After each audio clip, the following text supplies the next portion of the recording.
Hello everyone, welcome to HM stocks. तो आज हम लोग बात करने जा रहे हैं मूविंग एवरेज इंडिकेटर के बारे में। तो इस वीडियो में हम लोग देखेंगे मूविंग एवरेज किस तरह से काम करता है, हम इससे मूविंग एवरेज को यूज़ करके किस तरह से एक प्रॉफिटेबल ट्रेड ले सकते हैं। तो पहले हम लोग जानेंगे, कुछ थ्योरी कंसेप्ट जान लेते हैं मूविंग एवरेज के बारे में। तो और उसके बाद फिर हम लोग इसको ओरिजिनल चार्ट पे अप्लाई करके देखेंगे कि ये किस तरह से काम करता है, हम लोग मूविंग एवरेज के बेसिस पे किस तरह से ट्रेड लेते हैं। ओके, तो सबसे पहले देखते हैं मूविंग एवरेज होता क्या है।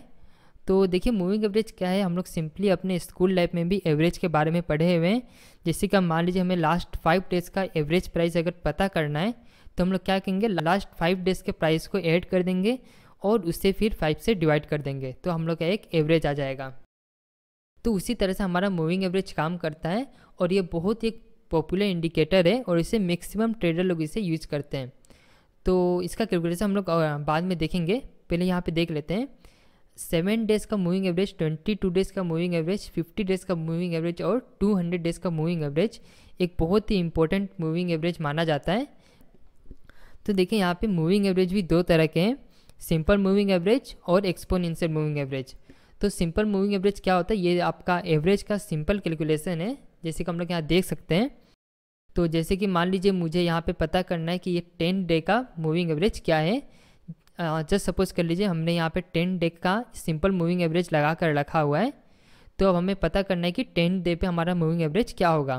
तो हम लोग क्या करेंगे, यहाँ पे 10 डे तक का जो भी हमारा क्लोजिंग प्राइस है शेयर्स का, तो इस क्लोजिंग प्राइस को हम लोग ऐड करके हम लोग इसे 10 से डिवाइड कर देंगे। तो यहाँ पे हमारा मूविंग एवरेज 25 आ जाएगा। वैसे अब यहाँ पे मुझे पता करना है 11 डे में क्या मूविंग एवरेज होगा।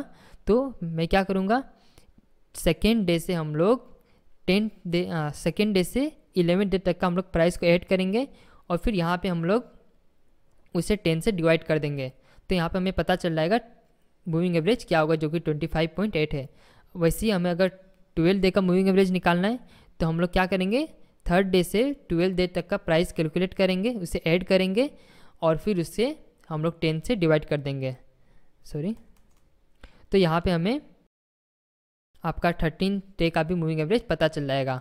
तो इस तरह से हम लोग जो भी है सिंपल मूविंग एवरेज का कैलकुलेशन होता है, जो कि बहुत ही सिंपल है।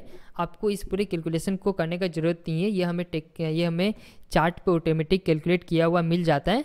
तो इसके लिए आप चिंता मत कीजिए। वैसे ही हमारा एक्सपोनेंशियल मूविंग एवरेज है, जिसका आप देख सकते हैं इसमें हम लोग सिंपल मूविंग एवरेज में किसी भी तरह के प्राइस को हम लोग एक्स्ट्रा वैल्यू नहीं देते हैं, सभी तरह के प्राइस को सेम वैल्यू देते हैं, सबको हम लोग ऐड करते हैं और फिर 10 से डिवाइड कर देते हैं।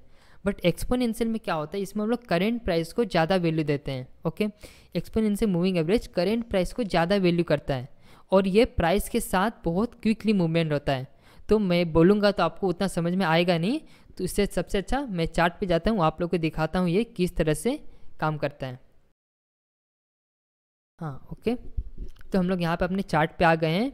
यहाँ पे मैंने स्टेट बैंक ऑफ इंडिया का चार्ट ओपन किया हुआ है investing.com पे, और यहाँ पे मैंने इंडिकेटर भी पहले से लगा कर रखा हुआ है। मैं इसे रिमूव कर लेता हूँ, दोबारा से मैं लगा कर दिखाता हूँ आपके लिए।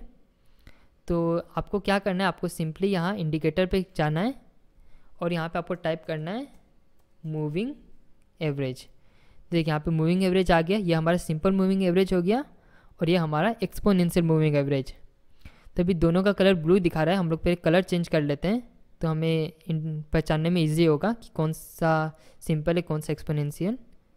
तो यहाँ पे मैं सिंपल मूविंग एवरेज का कलर रेड कर देता हूँ। तो अभी हम लोग देखते हैं कि ये काम किस तरह से कर रहा है दोनों मूविंग एवरेज। तो यहाँ पे देखिए सिंपल मूविंग एवरेज और एक्सपोनेंशियल दोनों प्राइस के साथ इंक्रीज़ हो रहा था, पर यहाँ पे देखिए यहाँ पे इस शेयर का प्राइस फॉल हुआ है। ओके, इस शेयर का प्राइस गिरा है। बट ये देखिए रेड वाला हमारा सिंपल मूविंग एवरेज है, ये देखिए हमारा प्राइस के साथ साथ फॉल नहीं हुआ, देख रहे हैं आप, इसे देख पा रहे हैं, ये इंक्रीज ही होता जा रहा है। बट ये एक्सपोनेंशियल मूविंग एवरेज देखिए, ये हमारा इस प्राइस यहाँ पे गिरा और ये थोड़ा सा बेंड हो गया।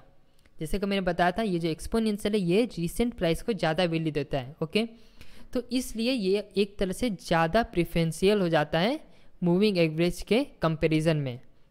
ओके, क्योंकि ये बहुत जल्दी हमें ट्रेंड के हिसाब से बहुत क्विक मूवमेंट देता है और हमें बताता है कि शेयर का प्राइस कहाँ मूवमेंट कर रहा है, कहाँ मूव होने वाला है। तो ये तो हो गया सिंपल और एक्सपोनेंशियल मूविंग एवरेज के बारे में। तो तो हम लोग देखते हैं इसको यूज़ करके किस तरह से हम लोग एक ट्रेड ले सकते हैं। तो आपको क्या करना है, आपको सिंपली सबसे पहले इस मूविंग एवरेज के कैलकुलेशन में जाना है, इनपुट में जाइए और इसके वैल्यू का आपको 22 कर देना है। ओके, और ये एस्टिमेट जो एक्सपोनेंशियल मूविंग एवरेज है इसके वैल्यू का आपको 7 कर देना है। इनपुट में जाके इसके वैल्यू का आपको 7 कर देना है और किसी भी तरह का चेंजेस नहीं करना, बस मूविंग एवरेज को 22 और एक्सपोनेंशियल को 7 कर दीजिए। अब यहाँ पे देखिए, अब जब भी हमारा ये जो एक्सपोनेंशियल मूविंग एवरेज है ये सिंपल मूविंग एवरेज को ऊपर की तरफ कट करे तो यहाँ पे आपको बाई ट्रेड ले लेना है। ओके, सिंपल है। देखिए यहाँ पे जो भी हमारा ब्लू कलर है जो कि एक्सपोनेंशियल है, इसने रेड को ऊपर की तरफ कट किया, हम लोग यहाँ पे अपना बाई ऑर्डर प्लेस कर देंगे। ओके, तो हमने यहाँ पे क्या किया, अपना बाई ऑर्डर प्लेस कर दिया और फिर देखिए प्राइस किस तरह से ऊपर की तरफ मूव किया। तो अब जो भी आपका टारगेट है, टारगेट आप अपने हिसाब से भी रख सकते हैं, 1 या 2 रुपये का, या फिर आप नेक्स्ट क्रॉसओवर का वेट कर सकते हैं। तो यहाँ पे देखिए हमने यहाँ पे फर्स्ट क्रॉसओवर पे ट्रेड लिया और एग्जिट हम लोग करेंगे इस वाले क्रॉसओवर पे। मीन्स हमने ट्रेड कितने पे लिया था, 194 पे, और हम लोग इसे एग्जिट करेंगे 198 पे, मीन्स इस क्रॉसओवर पे।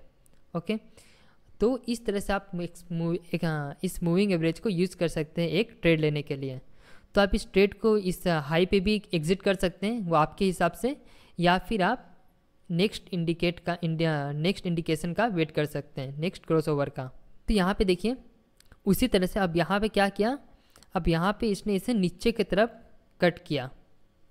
ओके, नीचे की तरफ क्रॉसओवर दिया है, तो अब हम लोग यहाँ पे एक सेल ट्रेड एग्जीक्यूट कर देंगे। तो देखिए इस कैंडल पे इसने क्रॉसओवर दिया है, तो हम लोग यहाँ पे सेल्स ऑर्डर एग्जीक्यूट कर देंगे। और यहाँ पे देखिए हमने सेल्स ऑर्डर एग्जीक्यूट किया था 198 पे, यहाँ पे देखिए ये आपका 195 रुपीज़ तक आया, मीन्स आपका 3 रुपये ये नीचे आया वहाँ से। तो इस तरह से जब भी ये ब्लू लाइन रेड लाइन को ऊपर की तरफ क्रॉस करे तो आपको बाई ट्रेड लेना है, और जब ये नीचे की तरफ क्रॉस करे तो यहाँ पे आपको सेल ट्रेड लेना है। तो जब आप सेल ट्रेड लेंगे तो आप नेक्स्ट क्रॉसओवर का वेट कर सकते हैं और यहाँ पे आप एग्जिट कर सकते हैं, या फिर आप अपने हिसाब से भी टारगेट को मॉडिफाई कर सकते हैं। तो ये सिंपल था। वैसे हम लोग और इसे देख लेते हैं। यहाँ पे देखिए, यहाँ पे इसने ऊपर की तरफ क्रॉसओवर दिया है, किसने, 194.6 पे, और यहाँ पे देखिए नेक्स्ट क्रॉसओवर इसने यहाँ पे नहीं दिया, यहाँ पे दिया है, मीन्स 195.69 पे। मतलब ये आपका 1.5 रुपीज़ का टारगेट हमें यहाँ पे दे दिया। तो ये देख सकते हैं बहुत ही कम ऐसा समय होगा जहाँ पे ये आपको रॉन्ग सिग्नल देगा। तो यहाँ पे देखिए इसने नीचे की तरफ क्रॉसओवर दिया है, तो हम लोग यहाँ पे क्या करेंगे, एक सेल ऑर्डर ले लेंगे, और यहाँ पे देखिए प्राइस कितने अच्छे से नीचे की तरफ गया है। एग्जिट पॉइंट हमारा नेक्स्ट क्रॉसओवर हो जाएगा, या आप अपने हिसाब से भी इसे एग्जिट कर सकते हैं। ओके, और देखिए अब यहाँ पे देखिए, जूम कर लेता हूँ। देखिए यहाँ पे इसने बाई का सिग्नल दिया, पर क्या किया, यहाँ पे इसने नेक्स्ट क्रॉसओवर दे दिया। तो आपको क्या करना है, आपको यहाँ पे एग्जिट कर देना है। आपने यहाँ पे कितने प्राइस पे लिया, 188.55 पे। ओके, इसने ये ऊपर भी गया, बट अगर आपने एग्जिट नहीं किया तो नेक्स्ट क्रॉसओवर कहाँ पे दिया, अगेन 188.5 पे इसने क्रॉसओवर दिया। तो आपको प्रॉफिट हो या लॉस, आपको इसमें से एग्जिट कर देना है। ये आपका स्टॉप लॉस भी हो जाएगा, यही आपका टारगेट भी है। ओके, तो देखिए आप इस तरह से इंडिकेटर को यूज़ कर सकते हैं। जब ऊपर की तरफ क्रॉसओवर दे आपको बाई करना है, नेक्स्ट क्रॉसओवर पे एग्जिट कर देना है, ये आपका टारगेट हो जाएगा, और यही आपका स्टॉप लॉस भी हो जाएगा। तो गाइस आप इसे यूज़ कीजिए, हम लोग भी इसे यूज़ करते हैं। ये बहुत ही अच्छे तरह से हमें टारगेट देता है और अच्छे तरह से काम करता है। तो अगर आपको इसमें किसी भी तरह का प्रॉब्लम हो या अगर आपको समझ में नहीं आया तो आप हमें डिस्क्रिप्शन बॉक्स में हमारा नंबर दिया हुआ है, व्हाट्सएप नंबर, आप उसमें हमें व्हाट्सएप कर सकते हैं, या सिंपली आप कमेंट बॉक्स में कमेंट कीजिए कि आपको ये वीडियो कैसा लगा, या अगर आपको किसी भी तरह का डाउट है तो उसमें भी आप हमें मैसेज कर सकते हैं। तो गाइस आज के लिए इतना ही, थैंक यू।